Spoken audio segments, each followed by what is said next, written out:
Many of Russia's noble families were reluctant to move their residences to Peter the Great's new northern capital in St. Petersburg, and the Tsar was forced with the issue a decree banning building in stone elsewhere in the country to ensure the nation's wealth and construction skills were transferred to St. Petersburg. Nonetheless, only a century later, St. Petersburg could boast a huge number of palaces, including some of the grandest residences not just in Russia, but the whole of Europe. Taking their cue from the incomparable splendor of the Winter Palace, St. Petersburg's elite built on the grand scale, adopting architectural styles from Rococo to Russian Revival to create monumentally impressive buildings with equally rich and varied interiors.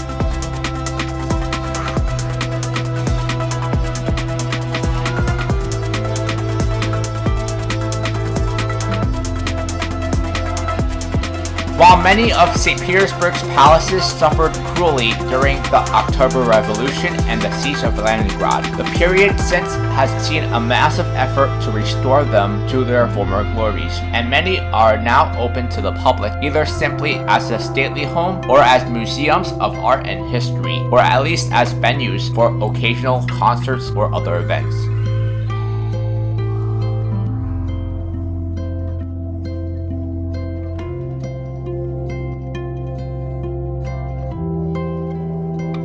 Visit grand palaces like the Winter Palace, Catherine Palace, Peterhof, as well as the world-renowned Hermitage Museum located inside Winter Palace.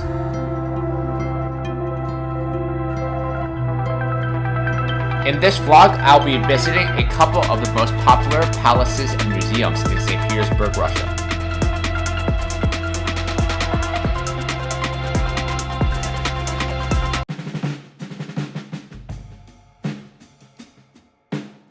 St. Petersburg's most famous building, the Winter Palace, not only physically dominates Palace Square and the southern embankment of the Neva River, but also plays a central political, symbolic, and cultural role in the 3-century history of the city.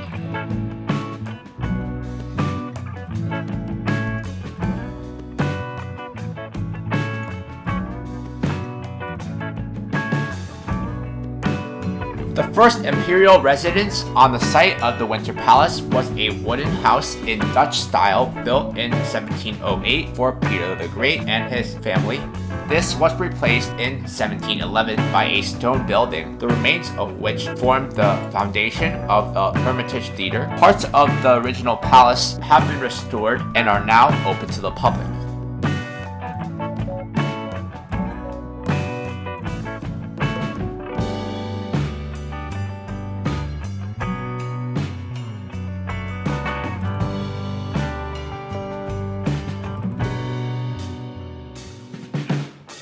Empress Anna Ivanovna was the first of Peter's descendants to reconstruct the palace. In 1731, she commissioned Francesco Bartolomeo Rastrelli, the recently appointed court architect, who would go on to become one of the most recognized masters in the late Baroque in Russia, to create a new, larger palace on the site. Completed in 1735, the third Winter Palace served for only 17 years before Rastrelli was asked again, this time by Empress Elizabeth, to expand the building. After 2 years proposing different plans to adopt the existing building, Rastrelli eventually decided to completely rebuild the palace, and his design was confirmed by the Empress in 1754.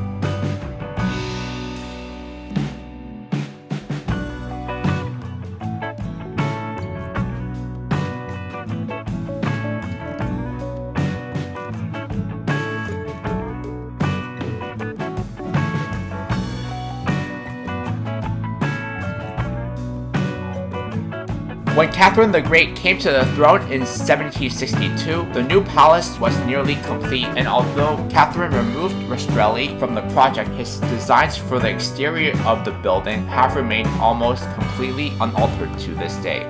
The building forms a square with an interior courtyard accessed via 3 archways facing Palace Square. The richly decorated facades feature 2 levels of richly decorated Ionic columns, and the parapets of the buildings are decorated with statues and vases, The palace is 22 meters high, and local planning regulations have prevented any building in the city center rising higher than this ever since.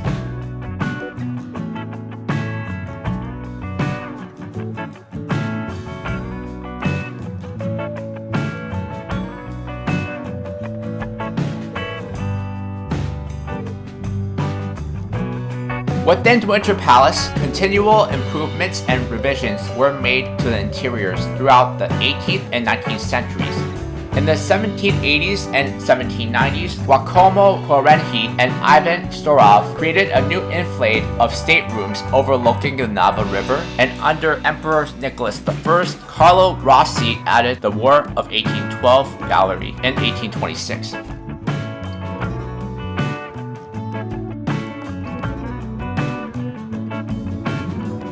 In December 1837, fire broke out in the Winter Palace, destroying nearly all the palace interiors and only being prevented from spreading to priceless art collections in the Hermitage, with prior destruction of 3 passages leading to the 2 buildings.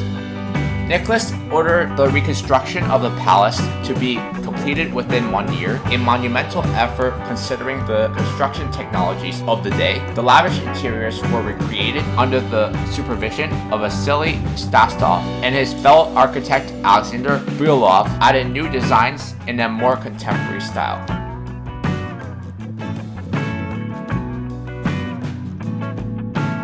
Alexander II was the last of the Tsars to genuinely use the Winter Palace as his main residence. After 1881, it became clear that the palace was too large to be properly secured.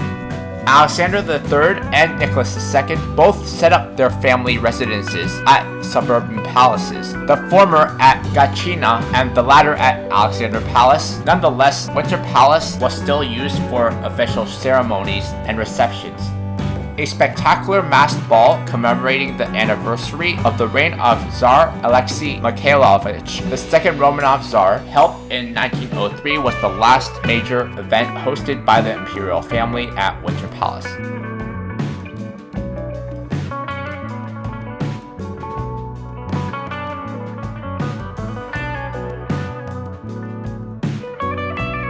In 1905, Winter Palace was a mute witness to the Bloody Sunday on Palace Square, when thousands of striking workers came to meet the Tsar in a peaceful protest and were met by a reinforced contingent of troops with the order to fire at will. This incident marked the beginning of the end for power of the imperial family.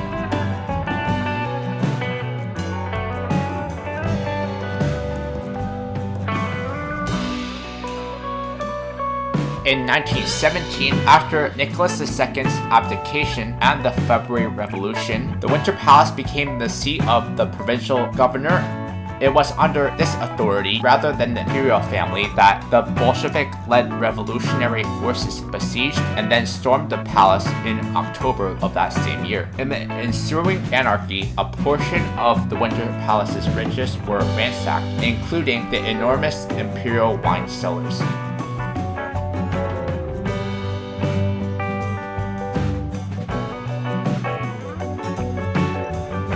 The Winter Palace was declared a part of the State Hermitage Museum on October 17, 1917.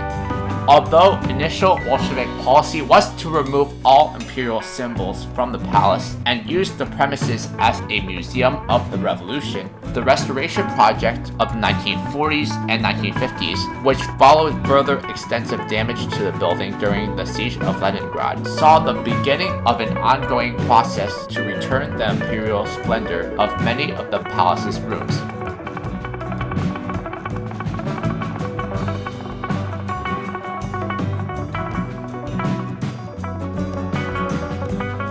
The stateroom of the Winter Palace now forms one of the most popular sections of the Hermitage and are essential viewing for all visitors to St. Peter's, former residence of the Russian emperors, and now the main building of the Hermitage Museum.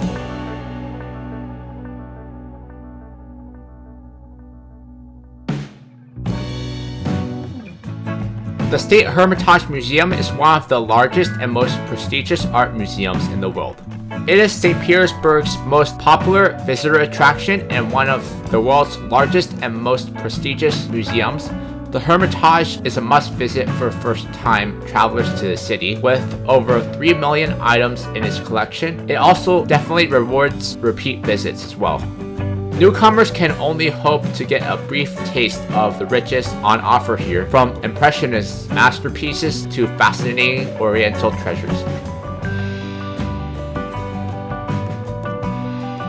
Sprawling across the connected buildings of the Winter Palace, Small Hermitage and Old Hermitage is a vast, chaotic, and incredibly rich collection, and is unquestionably the biggest draw for visitors to St. Petersburg. Founded by Catherine the Great, who brought up artwork in masses from European aristocrats, embellished by each of her successors, and then massively enshrined, enriched by Bolshevik confiscations and Red Army seizures in conquered Germany. The Hermitage collection is incredibly varied, ranging from ancient Siberian artifacts to post-impressionist masterpieces. Equally impressive are the lavishly decorated staterooms of the Winter Palace, a testament to the incredible wealth and extravagant taste of the Romanov stars.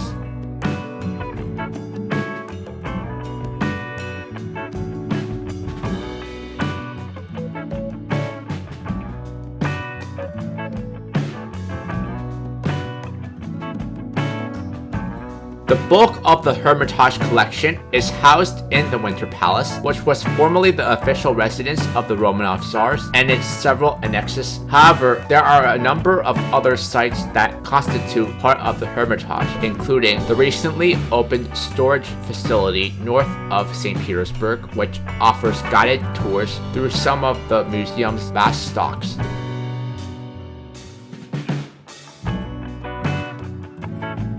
Visiting this remarkable collection can be a daunting experience, particularly if you're not planning on booking a guided tour. With 350 rooms of exhibits and over 2.5 million visitors per year, the museum can get crowded and overwhelming to explore by yourself. It pays to plan ahead to get the most out of your visit to the Hermitage and ensure that you see the parts of the collection that you're most interested in.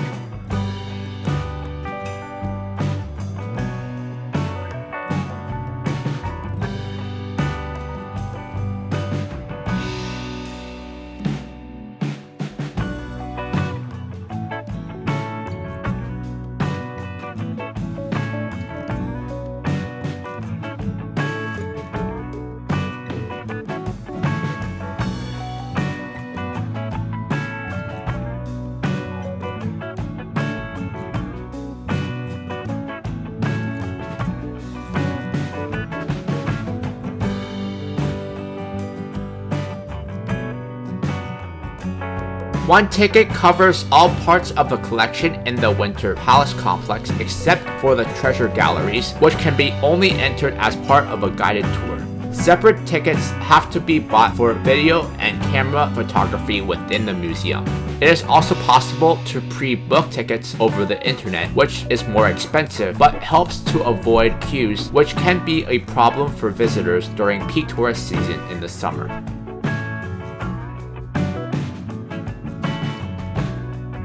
The second largest city in Russia, St. Petersburg is the country's cultural heart. View splendid architectural gems like the Winter Palace and Kazan Cathedral, and give yourself plenty of time to browse the world-renowned art collection of the Hermitage. Sprawling across the Neva River Delta, St. Petersburg offers enough art, nightlife, fine dining, and cultural destinations for many repeat visits. Use my link to plan your trip to St. Petersburg, Russia using TripAdvisor. The gorgeous Winter Palace was once the private museum of Empress Catherine II, and now is one of the 4 largest museums in the world. There are more than 3 million collections in the museum, all of which are works of art from home and abroad, such as oil paintings, statues, carpets, furniture, and handicrafts. There are 400 exhibition halls and showrooms that make the place worth visiting. Use Trip.com to buy tickets to Winter Palace.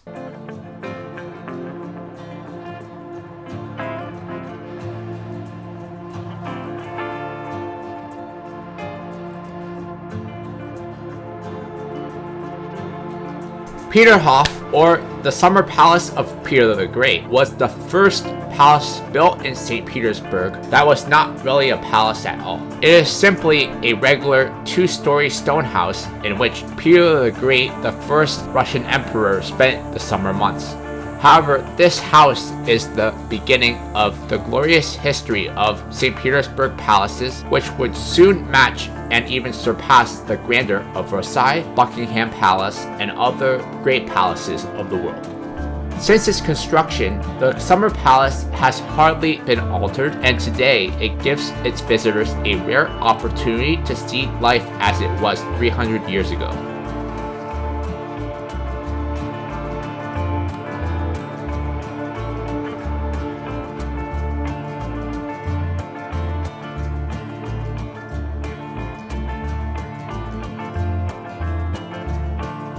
After the passing of Peter the Great and Catherine the Great, the Summer Palace remained virtually unused for many years, though once a Supreme Privy Council meeting was held here. Soon after, the palace was turned into a summer resort for the imperial court.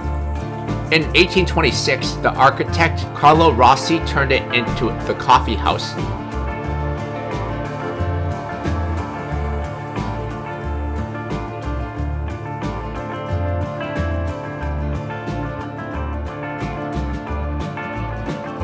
Before 1703, the estate of the Swedish officer Conan stood here next to the Nava and Fontanka River. After the founding of St. Petersburg, Peter I built a wooden house on the site. In 1710, it was decided that a stone house would be more fitting. The building was designed by a Swiss-Italian architect, Domenico Drazzini, while the sculptural and interior decoration was carried out by German architect and sculptor Andreas Schulter, including the attractive red bas relief that runs between the windows all around the building. Behind the building, the Summer Garden was founded in 1704.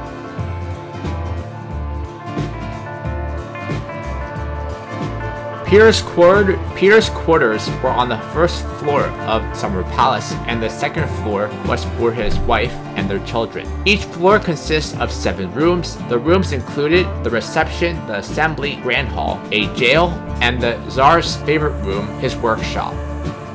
The palace's interiors are well preserved, carved oak panels in the lower lobby with images of Minerva, unique Dutch tiles, fireplaces with stucco decorations, and beautiful lampshades.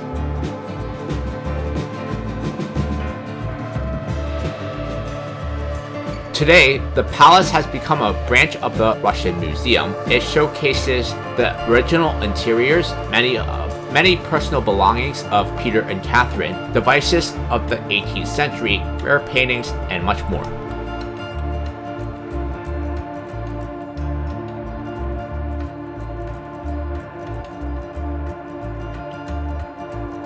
One of St. Petersburg's most famous and popular visitor attractions, the palace and park at Peterhof, are often referred to as the Russian Versailles, although many visitors conclude that the comparisons does a disservice to the grandeur and scope of this majestic estate.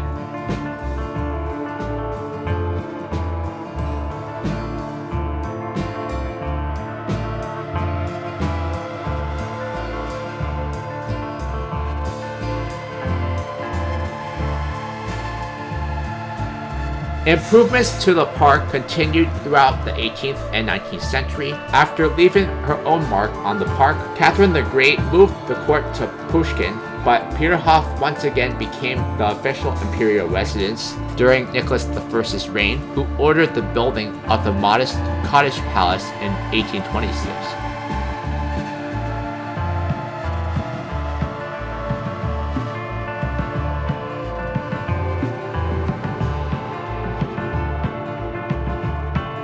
Although Versailles was the inspiration for Peter the Great's desire to build an imperial palace in the suburbs of his new city, After an aborted attempt at Strelna, Peterhof, which means Peter's Court in German, became the site for the Tsar's Montplaisir Palace, and then of the original Grand Palace. The estate was equally popular with Peter's daughter, Empress Elizabeth, who ordered the expansion of the Grand Palace and greatly extended the park and the famous systems of the fountain, including the truly spectacular Grand Cascade.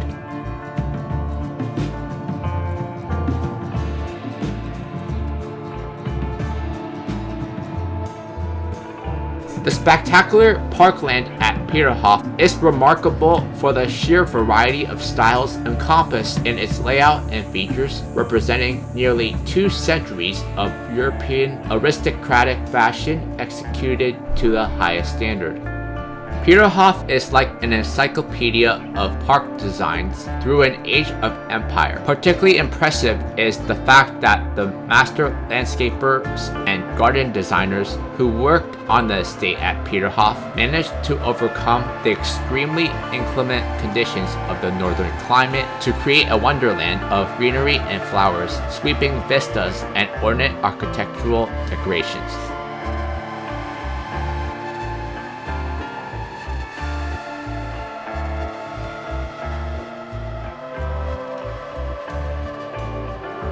The first areas of the lands to be developed at Peterhof were the formal gardens around Montplaisir and Marly, part of the lower park. The earth was excavated to create the Marly ponds, was used to build a rampart against the sea winds that, along with a 3-meter high stone wall, surrounds the Garden of Venice, Peter's orchard with cherry and apple trees, and several charming statues. The garden was created simultaneously with Marly and completed in 1724. Adjoining the Garden of Venice, the Garden of Bacchus was also begun during Peter's reign, although additions were made to its statuary and fountains through the 18th century. The same is true about the gardens around Montplaisir.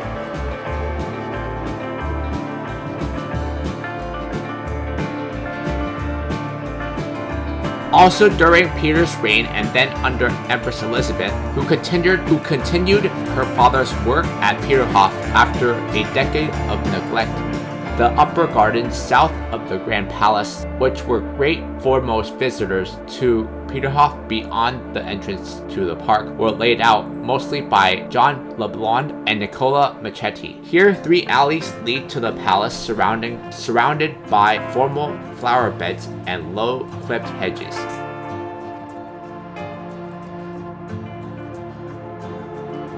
Catherine the Great oversaw the creation of the first landscape garden at Peterhof, the English Park, which was designed jointly by English landscaper James Meters and the great Italian architect Giacomo Quarenti.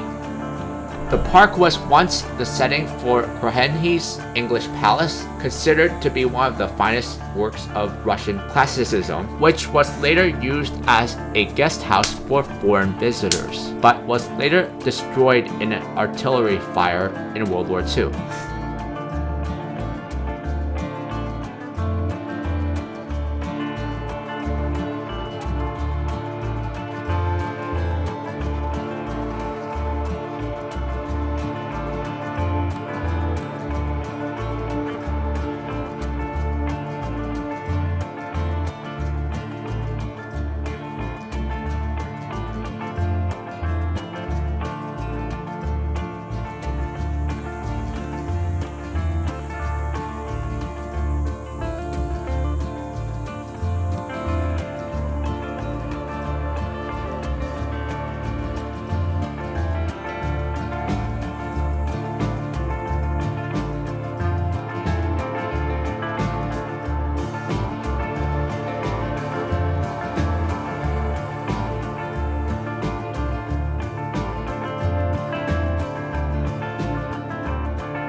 The fountains of Peterhof are one of Russia's most famous tourist attractions, drawing millions of visitors every year. The fountains were intrinsic to Peter the Great's original plans for Peterhof. It was the impossibility of engineering sufficiently powerful jets of water that prompted him to move his attentions from the Strelna site to Peterhof, and subsequent generations competed with their predecessors to add grandeur and even more ingenious water features to the parkland surrounding the Grand Palace.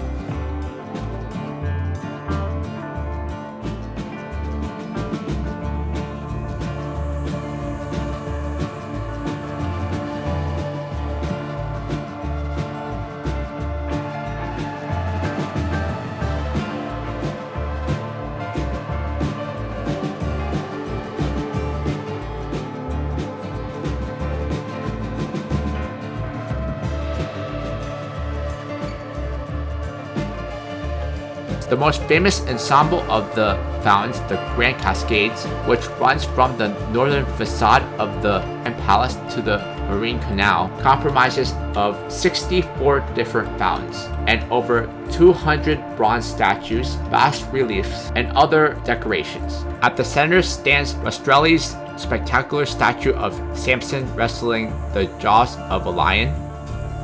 The vista of the Grand Cascade with the Grand Palace behind it is the first sight that visitors see of Peterhof when they arrive by sea. It is truly breathtaking. The grotto behind the Grand Cascade, which was once used for small parties, contains enormous pipes that feed the fountains.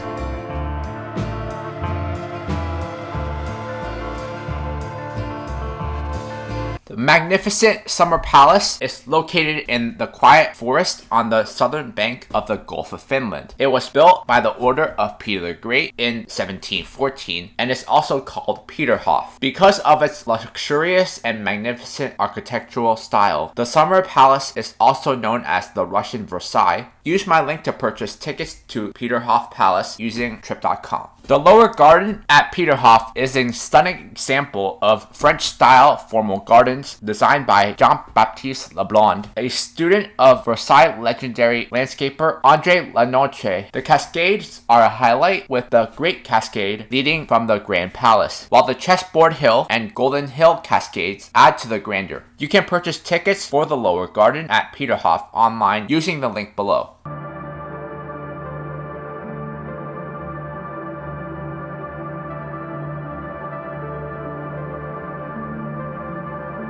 Catherine Palace is named after Catherine I, the wife of Peter the Great, who ruled Russia for 2 years after her husband passed away. Originally a modest 2-story building commissioned by Peter for Catherine in 1717, the Catherine Palace owes its awesome grandeur to their daughter, Empress Elizabeth, who chose it as her chief summer residence.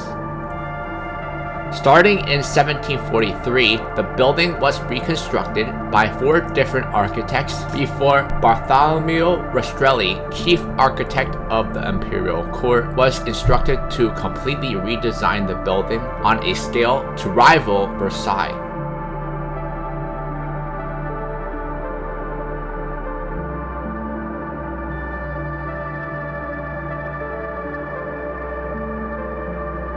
The resultant palace, completed in 1756, is nearly 1 kilometer in circumference, with elaborately decorated blue and white facades featuring gilded atlantids and pilasters designed by German sculptor Johann Franz Dunker, who worked with Rastrelli on the palace's original interior. In Elizabeth's reign, it took over 100 kilograms of gold to decorate the palace's exteriors, an excess that was deplored by Catherine the Great when she discovered the state and private funds that had been lavished on the building.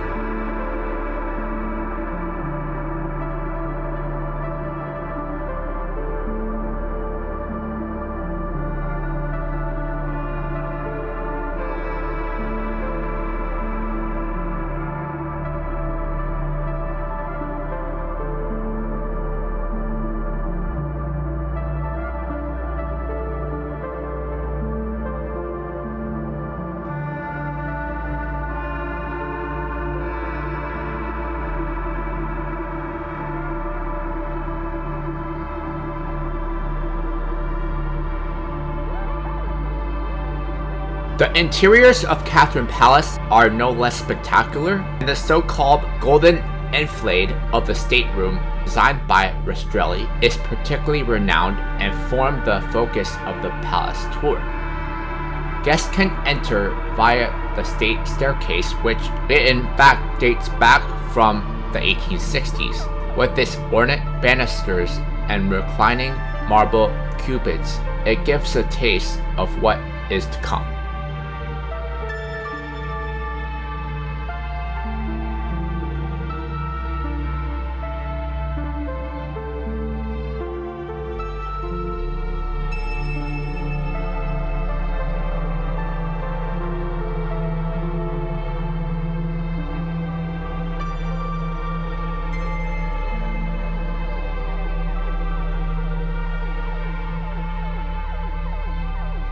The Great Hall, also known as the Hall of Light, measures nearly 1,000 square meters and occupies the full width of the palace so that there are superb views on either side.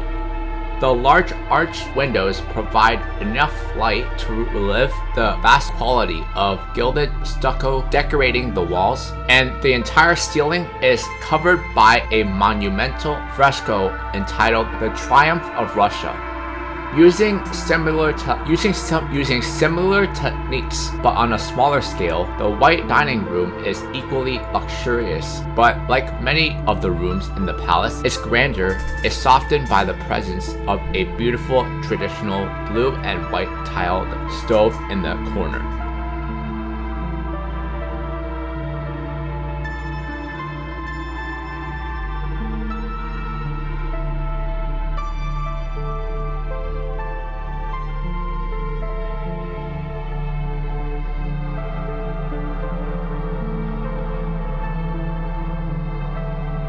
Other highlights of the Grand Enfilade include the Portrait Hall, which contains remarkably good portraits of both Catherine and Elizabeth, the Picture Gallery, in which almost every inch of wall space is covered with paneling comprising 17th and 18th century canvases, and of course the legendary Amber Room.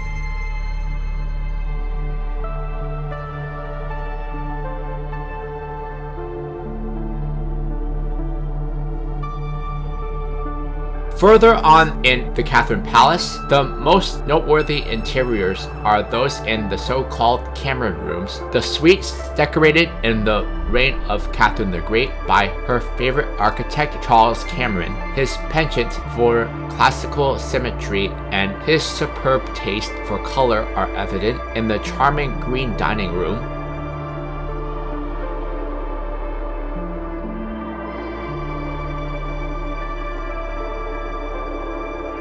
Due to the fragility of the materials used, a caretaker was employed constantly to maintain and repair the decorations, and major restoration was undertaken 3 times in the 19th century. The room was used to house a substantial collection of amberwork and Chinese porcelain.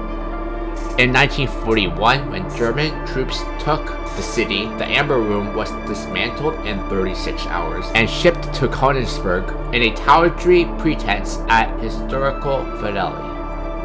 In 1982, the order was given to begin the recreation of the Amber Room, a process that took over 20 years at a cost of more than $12 million. It reopened in 2003, and the restored Amber Room is a truly unique monument and a testament to the painstaking care of the craftsmen who worked on it.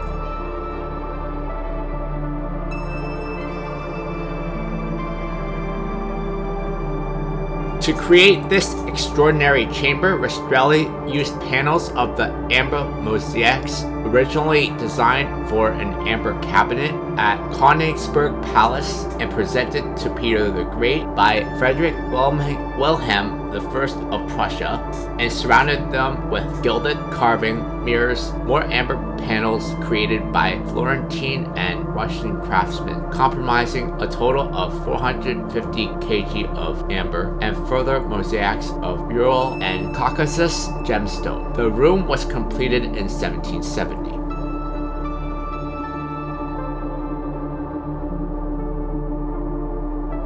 Thanks to the Amber Room, the Catherine Palace is one of St. Petersburg's most visited attractions, and queues in the summer months can be daunting. For that reason, all visitors are obliged to follow a guided tour, which is in Russian unless otherwise arranged in advance.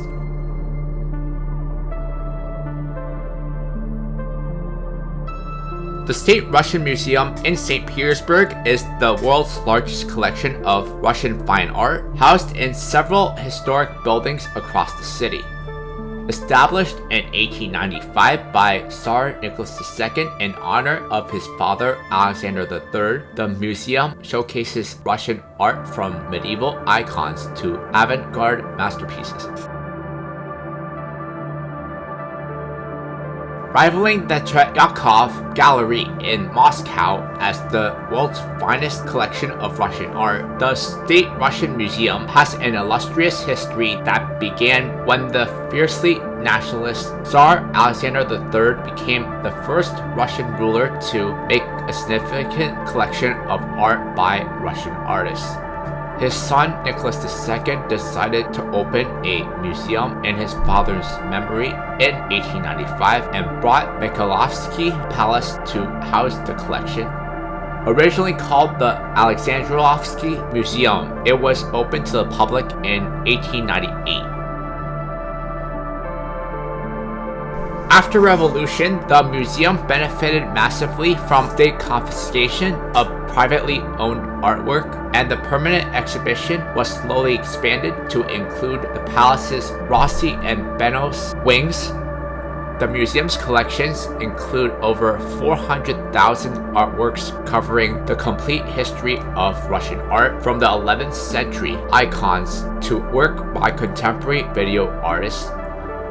Since the fall of the Soviet Union, the Russian Museum has also become the curator of 3 of St. Petersburg's most significant historical buildings, giving the museum the opportunity to exhibit yet more of its vast collection. Key highlights include the Peterhof Palace. The museum's main building features permanent exhibitions on Russian art from the 14th to 19th century. The Marble Palace, which hosts temporary exhibitions including modern art collections. The Stroganov Palace, which displays decorative arts and imperial tableware. The Benos Wing, home to contemporary Russian art and special exhibitions. And St. Michael's Castle, a historic site with themed collections from the 18th and 19th century.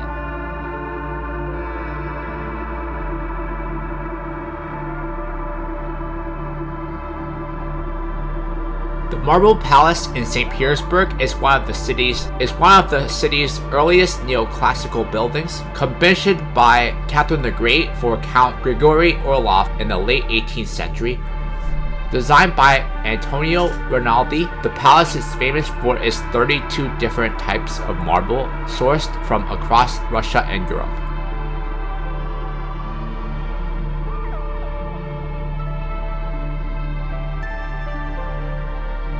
After the revolution, the Marble Palace was first used to house the Academy of the History of Material Culture, and then from 1937 as the Lenin Museum. In 1992, the palace was granted to the State Russian Museum, which has seen massive renovation work and chosen the building as home of a permanent collection of modern art.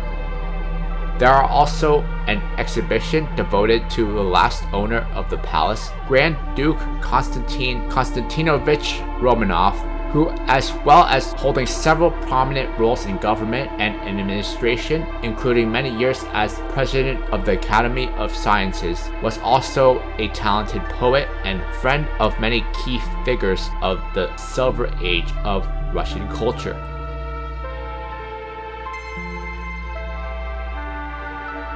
Highlights of the Marble Palace include the facade, which features finished granite, pink Karelian marble, and white Urals marble, creating a stunning contrast.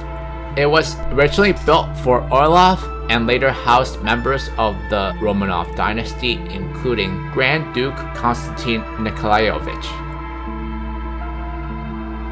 Today, the palace is part of the State Russian Museum, housing temporary art exhibits and permanent collection of works that influenced Russian art. The Catherine Palace is a masterpiece of Rococo architecture, originally built in 1770 for Catherine I and later expanded by Empress Elizabeth with the help of architect Bartolomeo Rastrelli. The palace is famous for its sky blue facade, golden stucco details, and legendary amber room, which was lost during World War II but later reconstructed. Inside, visitors can explore lavish halls including the Great Room, Portrait Hall, and Lions Hall, each showcasing intricate designs and historical significance. Use my link to buy tickets to visit Catherine Palace using trip.com. Yessim stands out as a premier eSIM provider renowned for its comprehensive coverage across 150 plus countries and its innovative approach to connectivity solutions. With a focus on affordability and flexibility, Yessim offers a diverse range of data plans tailored to individual needs, including single country, global, and regional eSIM packages. One of Yessim's standout features is its international eSIM, designed for globetrotters who demand flexibility and cost effectiveness. This empowers travelers to stay connected without constraints. Use the promo code TRAVELPAYOUTS2024 for a discount of €3 for new users.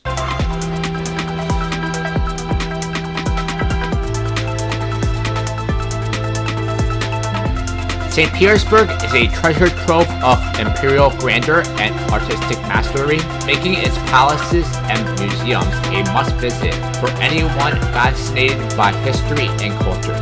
The city's palaces like Winter Palace, Catherine Palace, and Peterhof transport visitors into the lavish life of Russian czars, showcasing opulent interiors, gilded halls, and fascinating historical narratives.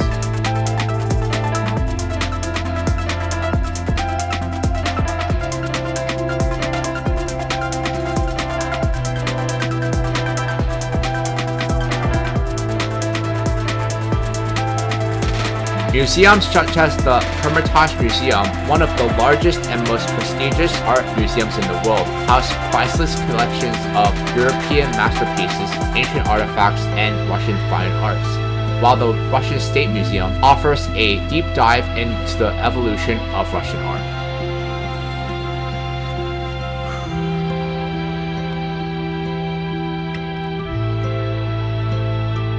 Beyond their artistic and historical significance, these sites embody the city's unique blend of European elegance and Russian heritage.